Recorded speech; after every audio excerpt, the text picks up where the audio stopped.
जीवन में हमेशा किसी चीज़ का इंतज़ार ही नहीं करना चाहिए, क्योंकि मेरे दोस्त सही वक्त तो कभी आता ही नहीं है, उसे लाना पड़ता है। आपका कठिन समय ही आपको बहुत मजबूत बना देता है। ठीक उसी प्रकार जैसे भगवान राम और माँ सीता ने कठिन परिस्थितियों को झेलकर वो मर्यादा पुरुषोत्तम राम बन गए और बुराई पर अच्छाई की जीत हमेशा के लिए स्थापित कर दिया। तो थोड़ा सा इस सुविचार को अपने जीवन में अनुसरण करते हुए हम भी अपने दिनचर्या को आगे लेके बढ़ते हैं फ्रेंड्स। तो मैं हूँ प्रियंका, मैं अपने नए ब्लॉग में आपका दिल से स्वागत करती हूँ और हार्दिक अभिनंदन करती हूँ। और दशहरा के इस पावन अवसर पे आप सभी को खूब ढेर सारी बधाइयाँ। भगवान करे कि आप सभी के जीवन में खूब ढेर सारी खुशियाँ आए। आइए चलते हैं हम अपने कपड़े धुलने के साथ साथ अपनी मशीन को दिखा रहे थे कि मेरे इस मशीन का जो है वेट कितना है। तो मैं आपको ये बताऊं फ्रेंड्स कि ये जो मेरा मशीन है ये मेरा 6 किलो का है। तो अभी मैं आपको दिखा रही हूँ कि मेरे रूम में ये जो टीवी रखी है ना, तो ये जो टीवी थी उससे भी बहुत कुछ यादें जुड़ी हैं। और ये मेरी शादी की टीवी थी जो चल रही थी, और ये जो मेरा अलमारी है इससे भी बड़ी यादें जुड़ी और बहुत सारी कहानियाँ जुड़ी हैं। कभी फुर्सत से आपको बताएंगे, ज़रूर बिल्कुल बताएंगे, क्यों नहीं बताएंगे। और ये मैं 2 दिन से ना एक तो गेहूँ लेके परेशान थी कि क्या ही बताया जाए। तो गेहूँ में क्या परेशानी थी कि उसमें घुन लग गया था, धुल के रखा हुआ था। तो धूप बहुत तेज़ लग रही थी, इसलिए मैंने हस्बैंड का शर्ट पहन लिया था क्योंकि सीधे धूप ना लगे। और गर्मी बहुत ज़्यादा लग रही थी, कपड़े भी धुल दिए थे, सारे धूल मिट्टी वाले ही काम थे गेहूँ वगैरह का। तो मैंने फिर से यहाँ पे दोबारा मैंने नहा लिया और नहा के थोड़ा सा धूप में आ गई, क्योंकि मुझे नुकसान बहुत जल्दी कर देता है फ्रेंड। तो यहाँ पे देखिए कितने सारे कपड़े धुल दिए थे, जो कि भी पिछले संडे धोया था कपड़े, लेकिन कपड़े फिर भी धुल दिए। दिमाग तो ये सोच रहा था छुट्टी तो बस स्कूल की होती है, काम की छुट्टी तो कभी होती ही नहीं। और हमको लगता है किसी भी लेडीज़ की लाइफ में काम की छुट्टी कभी होगी भी नहीं फ्रेंड, क्योंकि औरतों को ये जन्म सिद्ध जो अधिकार मिला है ना, वो कोई उसको ख़त्म ही नहीं कर सकता। यहाँ बेटा तैयार हो रहा था क्योंकि सबके घर मिलने के लिए जाना होता है हम लोगों के यहाँ शाम को। ये शाम का क्लिप था। और ये यहाँ पे मैं बड़े सुकून से चाय पी रही थी, तो बेटे ने यहाँ का वीडियो बना लिया। और सब्जी फ्रेंड्स अभी आई नहीं थी, तो सब्जी मैं बनाने वाली थी, लेकिन मेरे पास सब्जी ही नहीं थी। हस्बैंड बोले कि बस सब्जी बनेगी तो गोभी की बनेगी, पूड़ी बनेगी। हम कहे ठीक है आप लाइए, हम बना देंगे। तो यहाँ पे जो चाय वाला था बहुत सुकून दे रहा था, क्योंकि ये पल बहुत ना कम ही आते हैं लाइफ में। और ये मैं रख ले रही थी, थोड़े से चॉकलेट थे, बर्फ़ी थे। तो फ्रेंड्स कोई खाता ही नहीं है, लेकिन ये जो त्योहारों का मतलब इसको कह लीजिए फॉर्मेलिटीज़ थी, इसको भी कंप्लीट करना ही पड़ता है। और हमारा घर तो सबसे लास्ट में पड़ता है, इसलिए तो कोई और नहीं खाते हैं, क्योंकि पूरे गांव से जब कोई खा के आएंगे, बच्चे या बूढ़े या मतलब कोई भी लड़कियां, तो बिल्कुल क्या ही खाएंगी, एक आध दो ठो ले लेते थे बहुत रिक्वेस्ट करने पे फ्रेंड्स। और ये आपको मैं ऑरेंज साड़ी में तैयार दिख रही हूँ शाम को मतलब तैयारी में दिख रही हूँ आपको। तो ये हस्बैंड भी आ गए थे सब्जी लेके, मैं उन्हीं का वेट कर रही थी कि वो सब्जी लेके आए और किसी तरह मेरा किचन का काम भी शुरू हो जाए। तो सब्जी लेके वो आ गए। और ये देखिए ऐसे ही छोटे छोटे बच्चे आ रहे थे, तो मैं उनका एक आध दो ठो क्लिप कर वीडियो बना ली। लेकिन तो बड़े बच्चे जो थे नहीं बना पाई, क्योंकि बच्चे इतने बड़े थे कि कोई ग्रेजुएशन कर रहा था, कोई बीएससी कर रहा था, किसी की शादी हो गई थी, उनकी बहू भी आ गई थी, तो उनका क्या ही वीडियो बनाए। और अभी किसी को पता ही नहीं है कि मैं वाईटी पे थोड़ा बहुत काम करती हूँ, तो इसलिए मुझे वीडियो बनाना सही भी नहीं लगा। लोग कहेंगे कि क्या मोबाइल लेके खड़ी हो गई आंटी।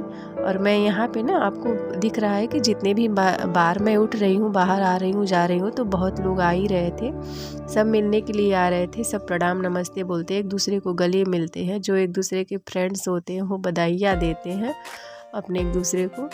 तो यहाँ पे हस्बैंड ला दिए थे गोभी, और गोभी में से पेस्टिसाइड का इतना ज़्यादा स्मेल आ रहा था कि मैंने उसको कई बार पानी से धुला फ्रेंड्स, लेकिन फिर भी उसकी स्मेल जा ही नहीं रही थी। तो मैंने उनको मना किया कि अभी आप ना 10-12 दिन गोभी बिल्कुल मत लाइए, क्योंकि बहुत ज़्यादा उसमें से दवाई की स्मेल आ रही थी।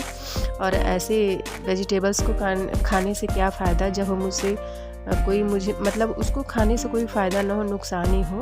तो मैं इन सब चीज़ों के हमेशा खिलाफ़ रहती हूँ, भैया थोड़ा ही खाओ, लेकिन जो भी खाओ थोड़ा फ़ायदे वाली चीज़ खाओ।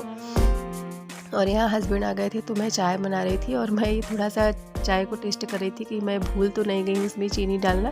तो ये देखिए इतने बड़े बड़े बच्चे आ रहे थे तो उनका वीडियो क्या ही बनाया जाए। तो देखिए मैं फिर अभी गई तो फिर कोई आया ही होगा और मुझे याद नहीं है अभी एडिट करने के टाइम की कौन आया था फ्रेंड्स। तो ऐसे चाय बन रहा था।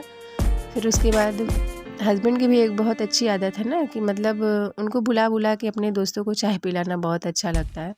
मैं उनके लिए ही चाय बना रही थी। उनके दोस्त भी 2-3 लोग बाहर ही बैठे थे तो उनको मैं चाय बना के दे रही थी और मैं यहाँ पे किचन में अपने खाना बना रही थी। एक आध दो लोग मुझे कमेंट किए थे फ्रेंड्स कि दीदी आप किचन बनवा लीजिए। तो जी हाँ बिल्कुल मैं किचन बनवाऊँगी, लेकिन अभी थोड़ा मैं किचन की साइड भी इसलिए नहीं हूँ क्योंकि मुझे इसमें बहुत आराम मिलता है फ्रेंड्स। मैं क्या ही बताऊँ, ये सही बात है कि जब कोई भी अगर सुबह अगर 4 बजे उठेगा फिर उसके बाद 2-2.5 घंटे अगर किचन में स्टैंड होके स्लैब पे खाना बनाएगा, फिर जाएगा वहाँ 5 से 4 घंटे या फिर मान लीजिए 5.5 घंटे की जो हमारी ड्यूटी होती है उसको भी कंप्लीट करेगा बिल्कुल स्टैंड ही रह के, तो उसके हार्ट पे क्या असर होता है। और वैसे भी ह्यूमन बॉडी को बहुत ज़्यादा स्टैंड नहीं रहना चाहिए क्योंकि फ्रेंड्स उनके हार्ट में स्वेलिंग हो जाता है। तो आप बताइए कि मैं अगर 2-2.5 घंटा सुबह फिर 5-6 घंटे स्कूल में फिर उसके बाद मैं आके 2-2.5 घंटे शाम को खड़ी रहूँ तो क्या ही मैं तो बिल्कुल बीमार ही हो जाऊँगी। इसलिए मुझे ये बहुत सही लगता है कि मैं बैठ के ही खाना बनाऊँ और काश आप मेरी मजबूरी ये समझेंगे, मुझे बहुत आसानी लगती है।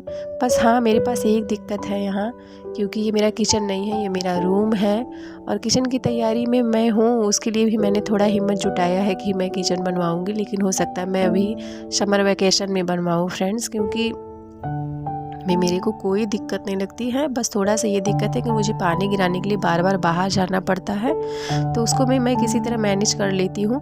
और रही बात तो किचन की, तो किचन बनवाऊँगी लेकिन अभी थोड़ा टाइम है।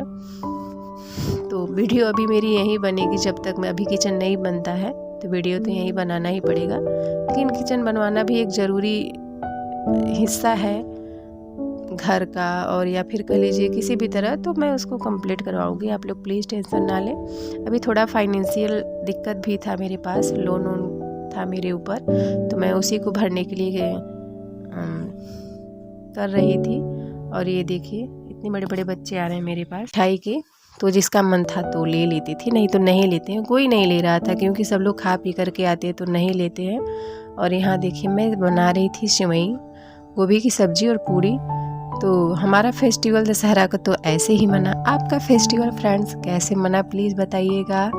और हमारी ये छोटी सी दुनिया में बस हमने छोटा सा फेस्टिवल अपना ऐसे ही मनाया दशहरे का, और ऐसे हर साल मनाते हैं। खुशी खुशी हर एक साल बीत जाता है। भगवान करे ये हमारी छोटी खुशियाँ ही ऐसे हमेशा भगवान श्री राम और माँ सीता की कृपा से ऐसे ही हमारा बीतता रहे। और भगवान से मैं दुआ करूँगी फ्रेंड्स, जितने भी लोग मेरे ये वीडियो देख रहे हैं ना, उनका भी ऐसे ही दशहरा इससे मेरे मतलब मुझसे भी ज़्यादा खुशियाँ से उनको बीत जाए, उनका भी बीत जाए।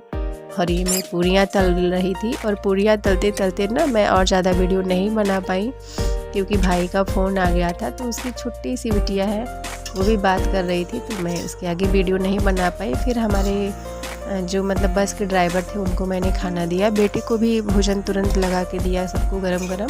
उसके बाद सब लोग खा लिए। तो हमारा फेस्टिवल कुछ ऐसे मना।